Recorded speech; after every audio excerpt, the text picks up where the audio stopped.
Hello, this is I'm with my friend Peter, who is an analyst to be officially an analyst. It soul. depends on what country you're in. Yeah, it depends on what country to be, but a psychoanalyst. And we were just talking about The relative flexibility of gender and how it's predicated or not on sexuality. Короче, мы разговариваем про типа intersectional, like gender and bullshit. Is it always English when you say intersectional? Intersectional. Intersectionality. I don't know, it's the worst, honestly. There's no rush for it. Yeah, and I just confessed that I did see Lakiski, which I do have a lot of now, like, reservations about talking about it. So, anyway. We can just continue talking about what we were, because it's going to be incomprehensible to anybody on the internet anyway. And maybe one person will watch this, so fuck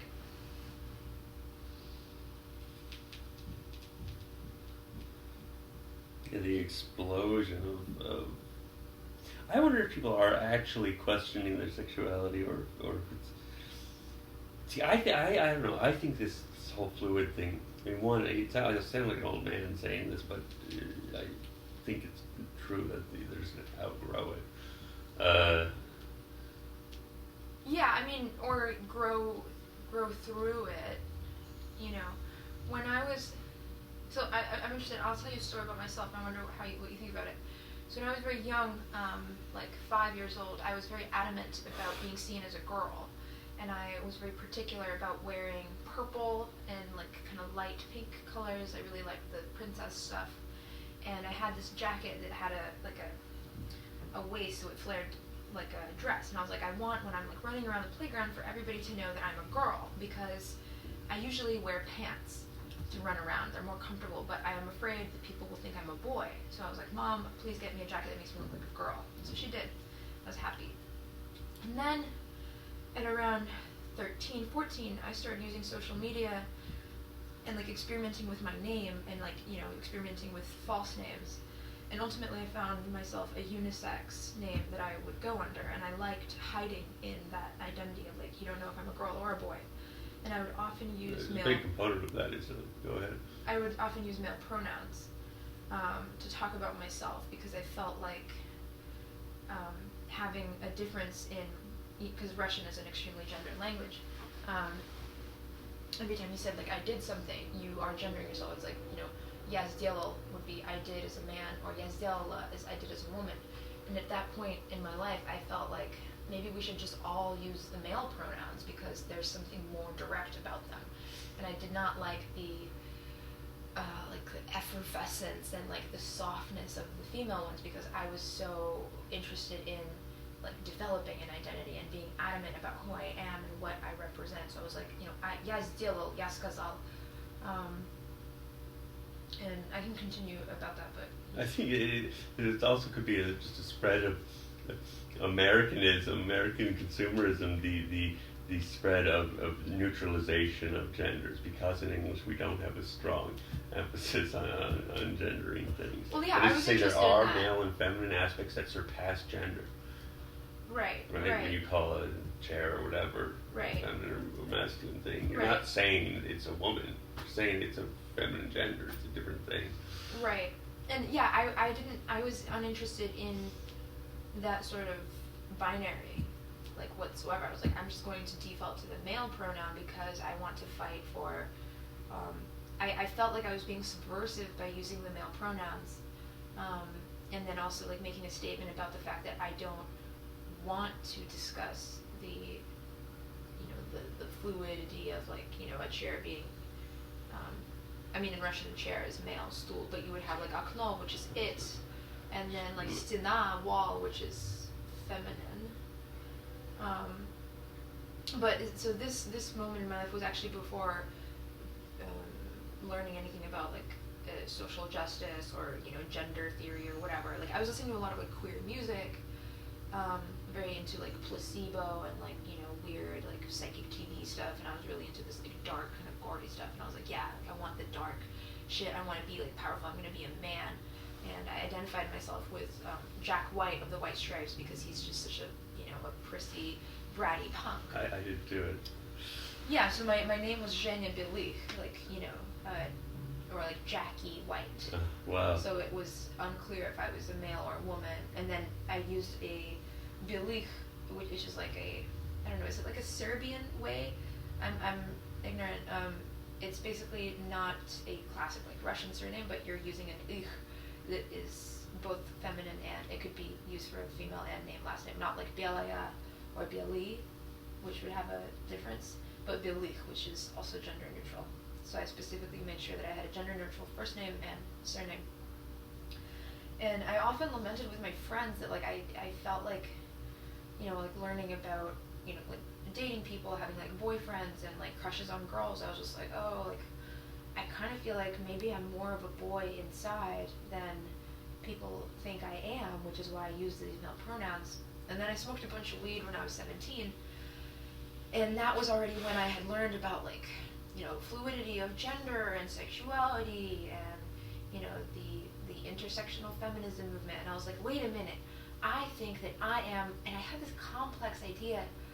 I was like, I'm feeling gender dysphoria. I was very stoned. I was like, I'm feeling so dysphoric about the fact that I am actually a gay male who wants to be a woman.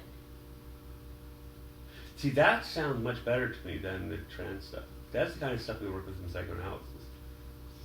Like, are you sure you're a woman? You can be psychically a man, and the rest be gendered a woman, and your sex is a woman, and so forth. And the second thing I want to say is, let's take this argument for what it at face value, and say that gender is just a construct, a social construct. Right. I would say yes, and everything is a social construct. Right. Why does that mean we're automatically need to be against it and rail against it just because it's a social construct? It makes no sense. Every single thing, language itself is a human construct. Yeah, absolutely. Yeah.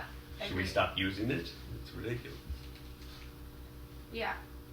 And then, I woke up the next day, I was not stoned anymore, and I was like, okay, maybe I am, maybe I am like a man inside who wants to be a woman, but I do not, and like, yeah, I would be interested in like experimenting with testosterone and seeing like whether that works out for me and like hitting the gym a bunch. But then I was just like, ultimately I don't want to become a trans man because I don't feel like a trans man. I actually feel like a trans woman. And by like the mercy of the Lord and the universe or whatever, I have been gifted with a woman's body already. It's like I don't want to have a dick. I feel like I already had one, and now I have like a great pussy that I don't want to go and mutilate with like sexual reassignment surgery. So I feel like I'm a very lucky kind of, gender dysphoria, like, patient or whatever, like, sufferer. There's also a difference between feeling, as we can have a feeling about anything. There's a difference between feeling like you're a man or a woman, and one, being a man or a woman, or two, the being stuck in someone else's body. Because that's the one thing, there really are people who really have always felt that they're stuck in the opposite sex's body.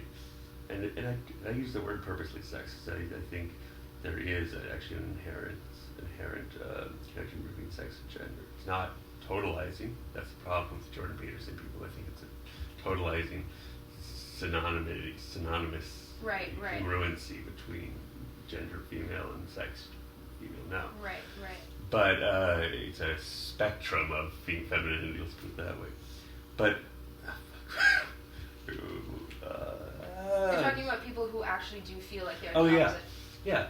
It degrades those people for everyone else to be thinking that they're stuck in the wrong body. The most of them aren't, and it degrades people. It's just like the ADHD thing, how it degrades people who really have the bad ADHD, which exists, by everyone else having it.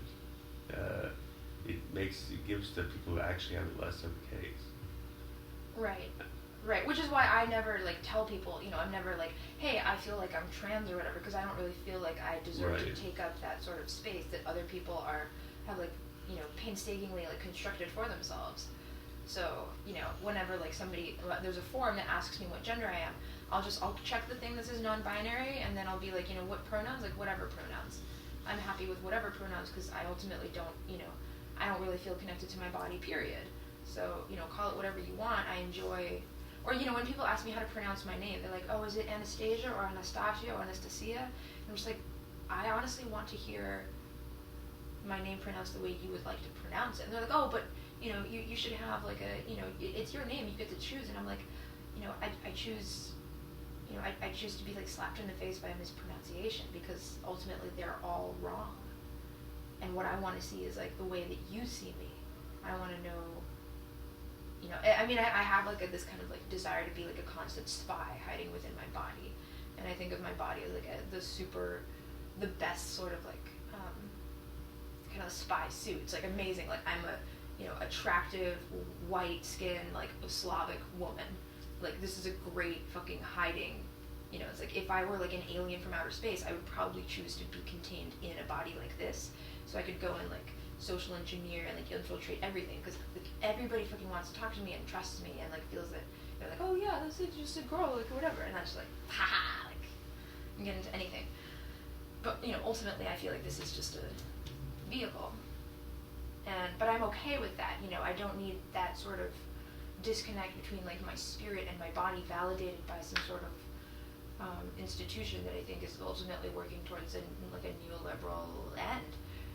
Like, okay, great, like somebody engineered like this socio-political system to ultimately just like benefit like the rich. Like, fuck that. Like, I'm not gonna go and feed into that. I don't want to encourage anybody else to do that either. Which is, why I'm like so annoying, and I'm trying to like deconstruct this all the time in my whole like whatever. And that ultimately like makes me an ineffective, plant.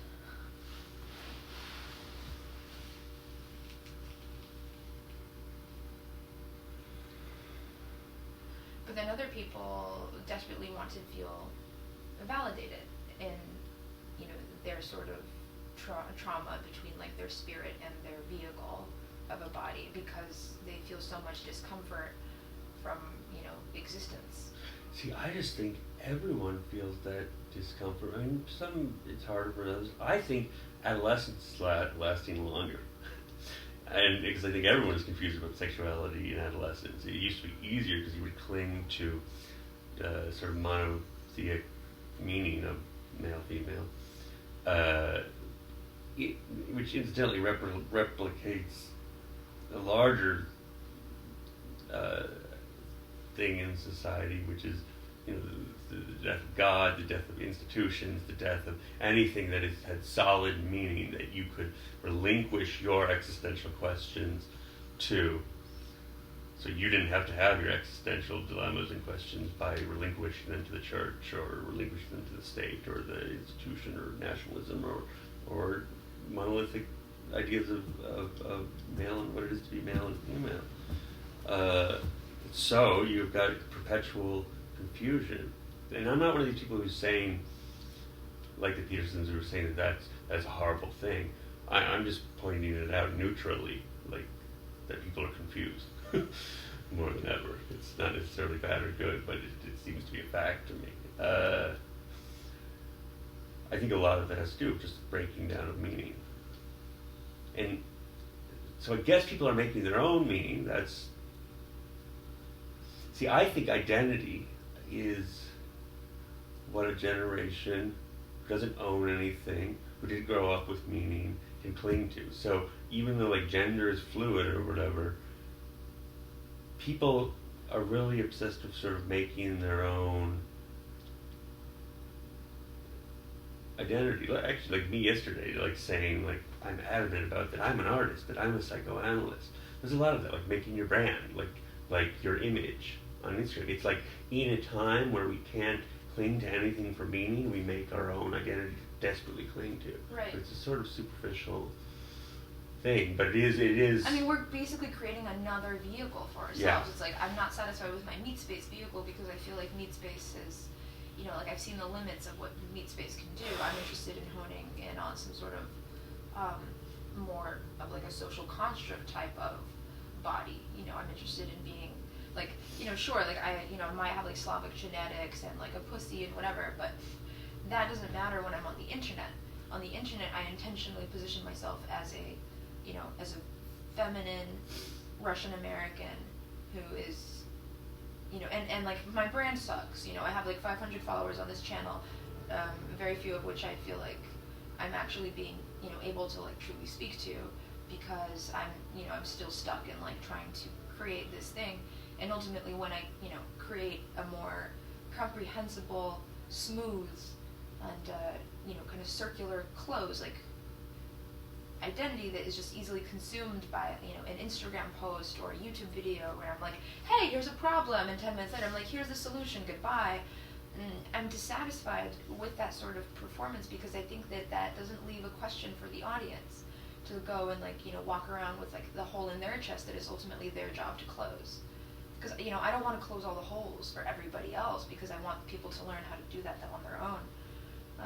And being able to orchestrate that as a, person on the internet, as a teacher, as a student, as a writer, as an artist is a challenge, because in one way you have to sell yourself, and to do that you need to appear complete, and then you also have to be vulnerable in the fact that you are a imperfect, dismantled organism, and you're trying to inspire that sort of dismantlement of the self within others. But who the fuck is gonna want to do that if you have your brand all over the place, if your identity is like all fucked up, They're gonna be like, oh, that person's just fucked up. Right, so this is the... Slavoj Žižek is crazy, Jordan Peterson is a retard, Anastasia is like a psychotic like ex-girlfriend of like everybody I ever like thought was an evil doofus or whatever, like fuck these people. This is the weird thing, I think you'll see what I think is related to what you're saying, but when you say, for example, that gender is fluid, these, social justice warrior type, like, did you see this, anyway, this woman in London was accosted and had police called on her for misgendering someone, and there's this rabid gender is totally fluid crowd, but the problem is, it's not, they don't act like that, because they say, I'm transsexual, as if it's this monolithic meaning. Right, yeah, it's like I'm confused, Yeah, it's like, exactly. I'm actually, gender is fluid, and I am absolutely solid in my identity as a transgender it's fluid. kind of a beautiful oxymoron. Yeah. Yeah. And so it's like, I don't know, we're all grasping at straws, and... Yeah, and then you have the other side that's like, on one hand they're saying like, no, you are a woman because you were born with like, like XX chromosomes, but then like, in that sort of like controlled like order, saturnal, like, paternal, whatever, patriarchal kind of energy, I think that sort of foundation allows for a person to be like, okay, fine, like, and if you think about people who are like underprivileged, who, don't have access to the fucking like goofy ass theory of like intersectional blah blah blah, the people who wake up in the morning and like have to go and work like 80 hours a week because they have no other choice, they don't have the time to worry about their fucking identity. And sometimes like if they're very underprivileged, they end up like hooking and like finding about this like underworld of like gigolos and like gays and transvestites, and they're like, oh, I relate to this, and therefore I'm going to model my identity based off of this community, which is completely logical. It's like, okay, somebody empathized with you, now you're going to mirror them. But a lot of people who don't actually end up in that underworld, let's say, and are going to like their blue collar job day in day out, they've never had the choice to like decide about their fucking gender, because they're deciding between like which fucking freeway exit to get off of so their boss doesn't fuck them, so they can actually like support their family. And within like that sort of awful structure of the patriarchy and like the capitalism and like needing to survive within like this awful technostructure, they are still able to express themselves and be human. And like when you go to like the fucking they sandwich, talk about privilege this, privilege that. It's the most privileged thing to just be able to sit around thinking about what gender you are. yeah, no, it's like, it's masturbation. Like when I was like smoking weed at 17, being like, I'm this, it was just like, was I actually doing something effective for society? no, I was just smoking weed and probably like missing my grandmother's birthday because I was being a dumb brat.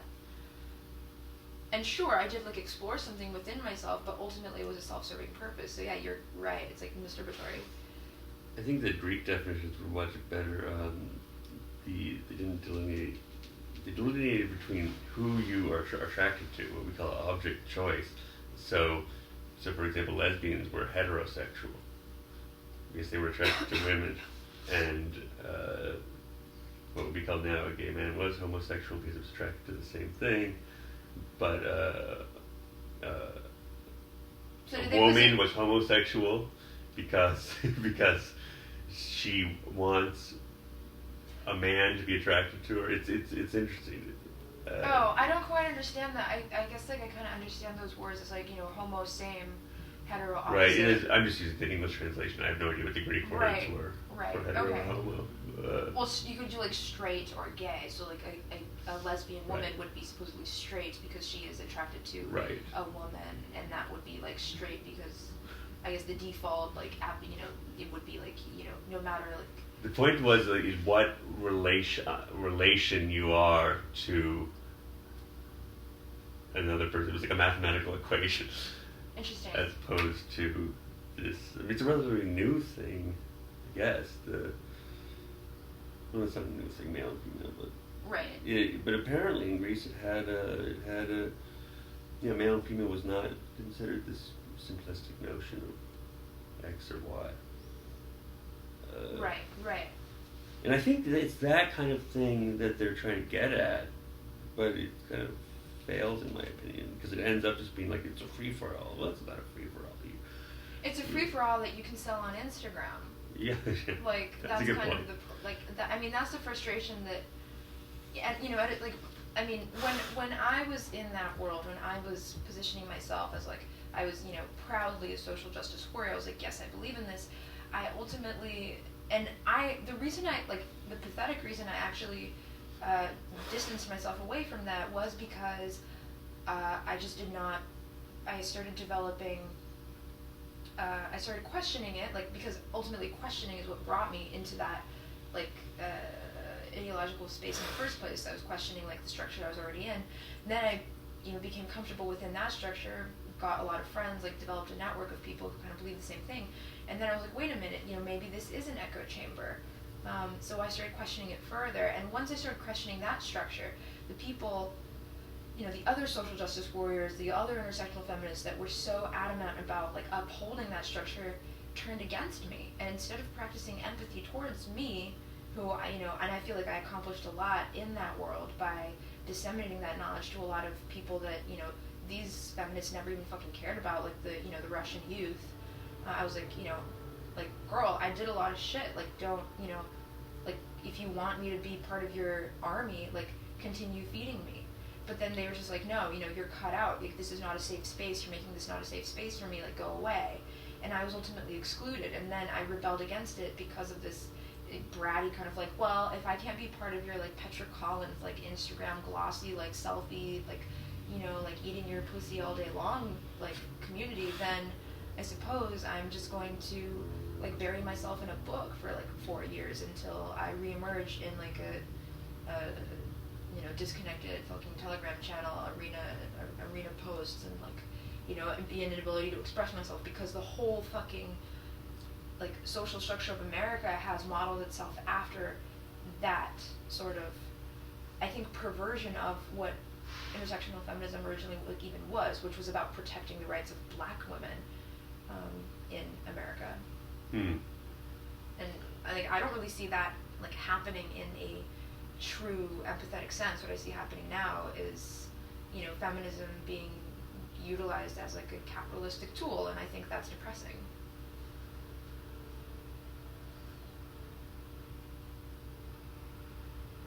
And I totally fell for it, you know, like, you know, how old am I, 24, so, like, it was 7 years ago. It's 2 o'clock! I was reading this magazine that was talking about how, like, the Spice Girls are actually really cool and actually really empower women because they're all about girl power, and so does Beyonce, and I was like, that's amazing, so cool, like, yeah, like, I want to feel empowered, so I fell for it. I was like, because they were, you know, intellectualizing this thing.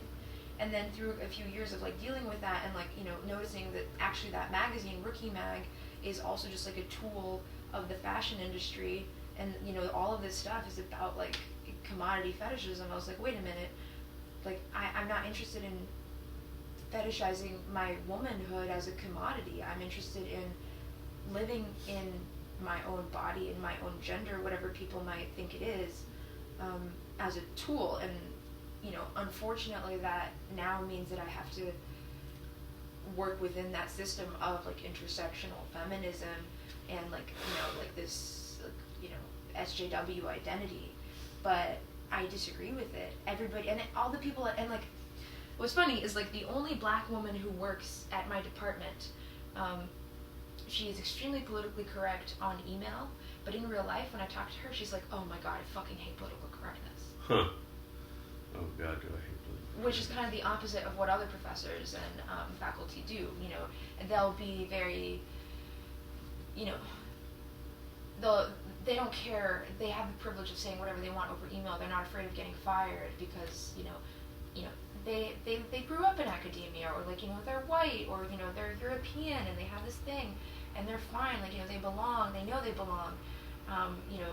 And she's like very, very dark skinned, so I'm sure that when she walks around, she feels different from other people, but ultimately, like, they seem to perform like a, you know, a deconstruction of political correctness, but when you really truly get down to it, they are enforcing it. Mm-hmm.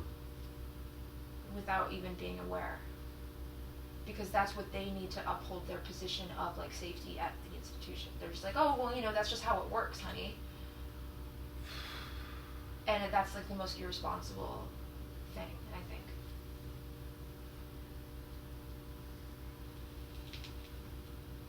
Yeah. And ultimately, that's what I have to do as like as a human vessel to succeed. You know, I have to just like, yeah, you know, like Girl Boss, or you know, like fucking Goop, or you know, The Wing in New York, or fucking the Women's March, like, you know, like Nasty Woman and Hillary Clinton. That's just how it works, baby. So much of this comes from the superficiality. But I disagree. You know, I feel like I would be betraying my own integrity by, you know, just letting myself like be part of that system, because ultimately I know that it doesn't lead to anything, and I don't. It's like I don't want to be like the character in SLC Punk who, you know, sees his friend die from a heroin overdose and then becomes a lawyer because he thinks that in law school he can actually dismantle the system. Because ultimately I think that once you give yourself a certain amount of power, then, you know, if you let yourself like sin a little bit, if you let yourself, you know, do the wrong thing once, it's like, do you even have any fucking morals? It's like, maybe you could do it again. You know, maybe you could, you know, maybe you'll just make a little bit more money and then you'll do the right thing. Fuck that. I'd rather like never be successful or known, but adamantly like practice what I believe in, which is ultimately nothing, but whatever.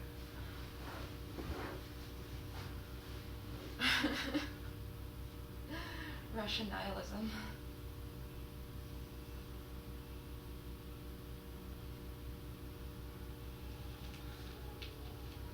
America exports a lot of crap. I think a lot of this is Americanism stuff. I do have to leave for work. I gotta go. Okay. So we're not going to wrap up this conversation in anything nice or understandable, because I don't believe in that. So thanks for watching.